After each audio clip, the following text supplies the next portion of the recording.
Right, so we're going to walk down my wildlife hedge and we're just going to pick out my 4 favourite hedgerow species. And actually, to start with, I'm going to ask you to look up. So this one is it's gone right at the top there above the hawthorn, but this is the dog rose.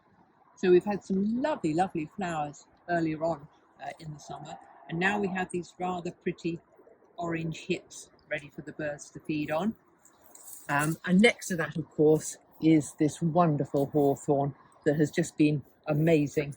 Again, lovely flowers in the spring and then so many berries. So just pick up a little bit of that. But now I'm going to zoom in at my 3rd choice, right in here. This is the Gilder rose by Burnham Opulence. I don't know if you can just see the gorgeous colour of the leaves here, that it's going almost like a maple. And these really, really pretty little bunches of berries.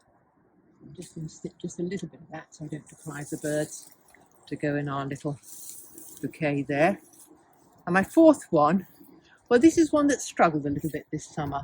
It's actually a spindle.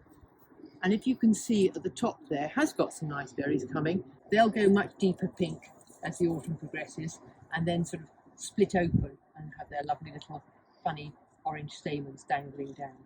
So we'll just add that little one into our little bouquet. And that's it. My 4 favourite hedgerow species.